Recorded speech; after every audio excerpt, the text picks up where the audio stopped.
Ei, Tony, o que tu tá lendo aí, velho? Cara, eu tô lendo aqui sobre Sauron na Segunda Era. Sauron na Segunda Era? É. Que coincidência, cara. Esse vídeo que vocês vão assistir agora é contando tudo sobre o Sauron na Segunda Era. Espero que vocês gostem.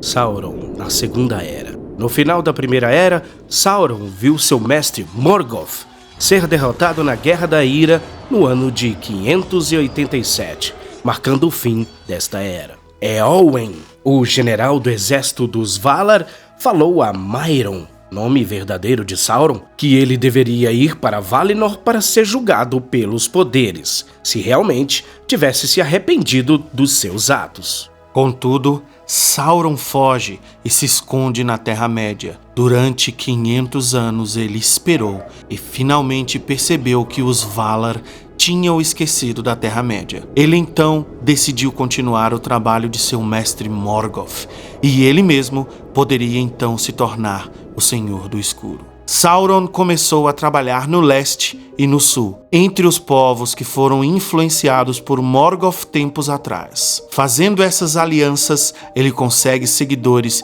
que agora obedecem às suas ordens. Em 882 da Segunda Era, o Alto Rei dos Noldor, Gil-galad, sente uma sombra se espalhando no leste e avisa ao rei Númenoriano Tar-Meneldur sobre o mal que permaneceu na Terra-média mesmo depois da derrota de Morgoth. Mais ou menos no ano de 1000 da Segunda Era, Sauron se preocupa com o crescimento do poder do Oeste na ilha de Númenor. Decidiu montar sua própria fortaleza para concluir os seus planos. Escolheu as terras de Mordor e começa a construção de Barad-dûr, perto da Montanha da Perdição. Como seu próximo passo, Sauron tinha que decidir quais grupos atacar primeiro, os Elfos ou os Númenóreanos. Contudo, seu plano de ataque não seria com exércitos, e sim com a manipulação, pois este é um dos pais da mentira. Mesmo sabendo que os homens eram mais fáceis de manipular, ele decide começar com os elfos, por conta da sua força inata. Durante 200 anos, Sauron ficou escondido, pois precisava aumentar seu poder. E finalmente, em 1200 da Segunda Era, Sauron toma a forma de Anatar e tenta enganar os elfos. Anatar, o Senhor dos Presentes. Então Sauron, vestido de Anatar, viaja para Eriador e vai até Lindon, e se declara um emissário dos próprios Valar. Esse reino é o lar do Alto Rei dos Noldor, Gil-galad, e o reino élfico mais poderoso da Terra-média até então. Gil-galad e Elrond, desconfiados, não aceitam a entrada de Anatar, pois sentem algo obscuro nesse novo ente que se diz emissário dos Valar. Contudo, Sauron vai então para Eregion. Lá, ele é bem recebido pelo senhor do reino, Celebrimbor. É sabido que Galadriel, nesse período, morando em Eregion, avisou ao senhor Celebrimbor sobre Anatar. Contudo, Celebrimbor não escutou seus conselhos acerca do autoproclamado emissário dos Valar. Celebrimbor é o líder dos Gwai Mírdain, a Irmandade dos Ourives de Eregion, e com a ajuda de Anatar, eles crescem muito em arte e magia, pois Sauron foi um dos Maiars de Auler, o ferreiro dos Valar, e com seus conhecimentos, ele leva os Gwai Mírdain a se tornarem os maiores ferreiros da Segunda Era. Conta-se que Celebrimbor se tornou o maior ferreiro que já existiu, com exceção de seu próprio avô, Fëanor. Em 1500 da Segunda Era, depois de aprenderem por 300 anos com Anatar, os Gwai Mírdain atingiram o auge de suas habilidades e começaram a forja dos anéis, pois Anatar promete que com esses anéis os elfos poderiam proteger e preservar os seus reinos para sempre. Após 90 anos, os 16 Anéis de Poder são finalmente forjados. Em 1600 da Segunda Era, Sauron volta para Mordor e forja seu Anel de Poder. Neste artefato, ele coloca grande parte do seu poder, pois só assim seria possível controlar os outros anéis. No anel está escrito: Ashnas. Asturbadur, Ashnasgibadur, Ashnastragaduluk, Asburzis Kribadur. Um de seus primeiros atos, depois da forja do Anel, foi terminar a construção de Barad-dûr. E ele ligou as bases da torre à própria essência do Anel. No entanto, os elfos perceberam o que Sauron fez imediatamente no momento em que ele colocou o Anel. E todos se sentiram traídos. E Celebrimbor imediatamente tranca os 16 anéis dentro de um cofre em Eregion. E os 3 anéis que fez por conta própria depois da partida de Anatar, agora revelado como Sauron. Ele manda 2 para Lindon, para Gil-galad e Círdan, e 1 para a senhora de Lórien, Galadriel. Sauron então deseja acima de tudo os 3 anéis que Celebrimbor mandou para os elfos. Ele então exige aos elfos que sejam entregues a ele todos os anéis de poder. E claro, os elfos se recusam. Então a guerra entre os elfos e Sauron é inevitável. Em seguida, Sauron constrói o Portão Negro de Mordor para evitar a invasão das suas terras e começa a reunir um exército de orcs, trolls e homens que vieram para adorá-lo como um deus-rei. Nos é dito que, apesar dos seus seguidores entre os sulistas e orientais, ainda existiam muitos que se opunham ao seu poder. Devido a essa resistência e ao provável trabalho dos Magos Azuis, Sauron leva mais tempo do que pensava para reunir o seu exército. Então, em 1965, Sauron lança um ataque contra os elfos de Eriador, precisamente no reino de Eregion. Então, o Alto Rei Gil-galad manda Elrond com um exército para ajudar Eregion, enquanto pede ajuda para Númenor. Após 2 anos de conflito sangrento, a capital Ost-in-Edil é saqueada e Celebrimbor é capturado e o reino de Eregion é completamente destruído. Sauron tem Elrond e suas forças encurraladas pelo seu exército. Contudo, os anões de Khazad-dûm atacam o exército de Sauron pelo flanco traseiro, desmontando a sua formação. Mesmo com a ajuda dos anões, o exército de elfos liderados por Elrond apenas conseguem fugir, e o Peredhil lidera os sobreviventes, incluído Celeborn, marido de Galadriel, para o norte, onde encontram um local onde Elrond construiria seu reino Valfenda. Os anões recuam e fecham os portões de Moria. Sauron tortura Celebrimbor e consegue descobrir a localização dos 16 ou 15 anéis, dependendo da versão da história. Contudo, nem sob toda a tortura, Celebrimbor diz onde os 3 anéis dados aos elfos estão. Então aquele que foi talvez o maior artífice dos elfos, salvo o próprio Fëanor, é morto, perfurado por flechas. E seu corpo é colocado em uma estaca e usado como uma bandeira de guerra, enquanto Sauron continua na sua guerra brutal. Em 1699, Sauron conquistou quase toda a terra de Eriador, e os elfos de Lindon e Valfenda enfrentam um exército vasto e poderoso que busca apenas a destruição total dos Eldar. Neste momento, Sauron tem um controle muito vasto sobre a Terra-média, controle esse que nunca mais terá paralelo na história. Finalmente, em 1700, Tar-Minastir, o então rei de Númenor, atende o chamado de Gil-galad e manda um exército númenoriano para a Terra-média, fortalecendo grandemente os exércitos élficos e força o recuo de Sauron ao longo do rio Lum. Sauron se retira para Sunford, onde sofre outra derrota. Ele recua ainda mais para Tarbad, onde recebe reforço vindo do sudeste. Contudo, Sauron subestimou os Númenóreanos, pois outro exército foi mandado pela foz de Gwaithflor. Essa força então ataca o sudeste, enquanto a outra força de Númenor ataca com os elfos do norte. A derrota de Sauron é inevitável, e seu exército é dizimado, e o próprio Senhor do Escuro quase não escapa com vida. Quando Sauron retorna a Mordor em 1701 da Segunda Era, ele fica apenas com uma pequena guarda pessoal. Gil-galad então expulsa o restante do exército de Sauron de Valfenda. Com isso, a derrota de Sauron em Eriador é completa. Apesar da derrota de Sauron e de seu exército, seus inimigos também foram severamente impactados. Então, ele não enfrentou ameaça nenhuma por algum tempo. E Sauron mantinha, acima de tudo, um ódio profundo contra os Númenóreanos, pois esses tiraram de suas mãos a vitória completa contra os Elfos. Então ele se volta contra a ilha dos Númenóreanos e, mais uma vez, planeja o seu ataque, não com armas, e sim com mentiras e manipulações.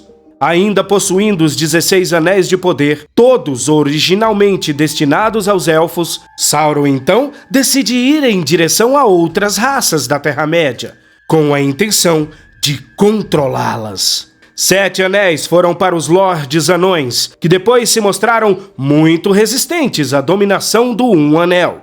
9 anéis foram dados aos homens. 3 deles, inclusive, eram os senhores corrompidos de Númenor e um rei oriental chamado Khamûl, e 5 outros homens que não temos conhecimentos de suas identidades. Embora inicialmente se tornaram grandes governantes, guerreiros e feiticeiros, os 9 desapareceram. E em 2251 da Segunda Era, eles apareceram pela primeira vez como os Espectros do Anel, os maiores escravos de Sauron. Mais de 1500 anos após sua derrota em Eriador, Sauron então está confiante de seu poder e então tentará dominar mais uma vez a Terra-média. Sauron se declara Rei dos Homens, Senhor da Terra e vários títulos semelhantes. Neste tempo, Númenor caiu em sombras e muitos dos seus líderes se tornaram opressores e cruéis e viraram as costas para os Valar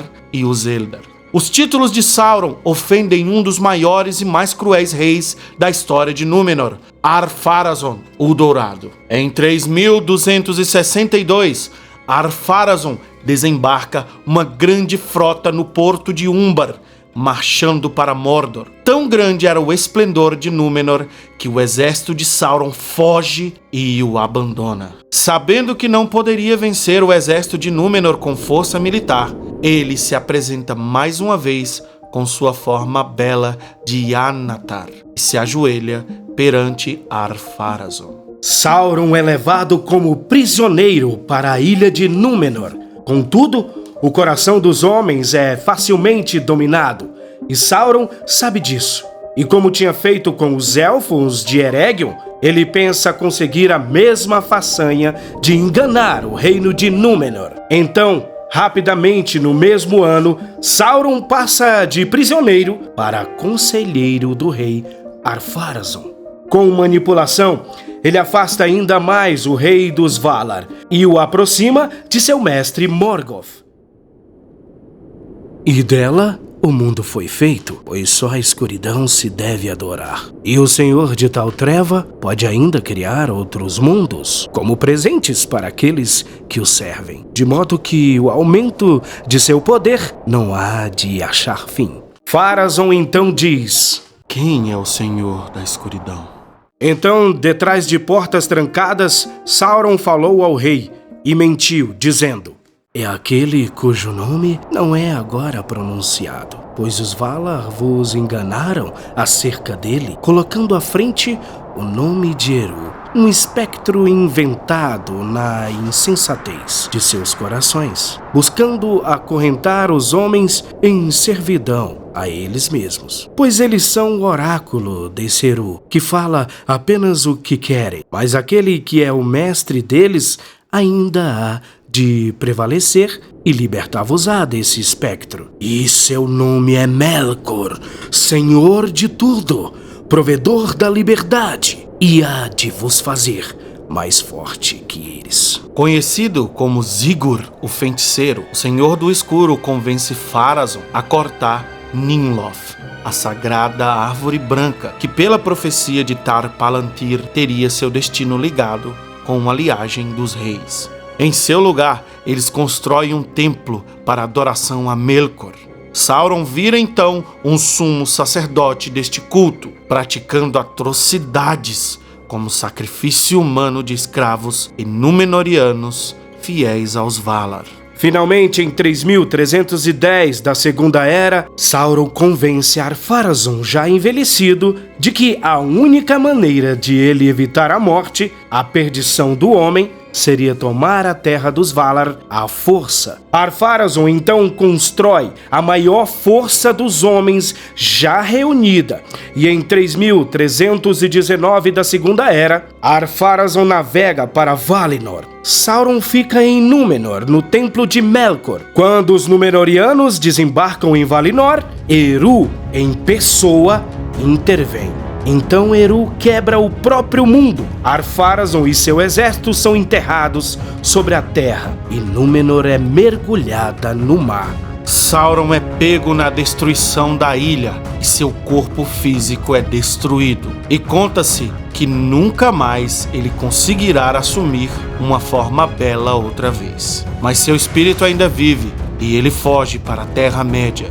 E em 3320, Sauron retorna para Mordor, ainda com seu espírito enfraquecido, mas ele volta a trabalhar lentamente para recuperar suas forças e seu poder. Sauron, a partir desse momento, não pretende mais usar manipulação para conquistar seu desejo de dominar o mundo, e sim usará agora toda a força militar, se tornando de fato o próximo Senhor do Escuro. Alguns Númenóreanos malignos que viviam em Umbar e outros assentamentos Númenóreanos na Terra-média sobrevivem à queda da ilha e se tornam servos de Sauron e são conhecidos como Númenóreanos Negros.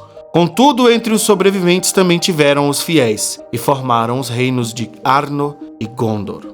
Os descendentes de Elros, Elendil e seus filhos, Isildur e Anarion, tomam frente contra o Senhor do Escuro Sauron. E em 3429 da Segunda Era, Sauron lança um ataque em Minas Ithil para que seus inimigos não cresçam em poder. Expulso da sua cidade, Minas Ithil, Isildur vai para o reino de seu pai. E no norte, Gil-galad se une a Elendil para lutarem contra Sauron, formando assim a última aliança de elfos e homens. Ao saber dessa nova ameaça, Sauron manda um exército de orques de Mordor para as Montanhas Nevoentas, na intenção de emboscar o Exército Unido. Ele também queima os Jardins das Enti-Esposas, em uma tentativa de retardar a marcha do Exército Unido para Mordor. Mesmo com esses movimentos de Sauron, o exército da Última Aliança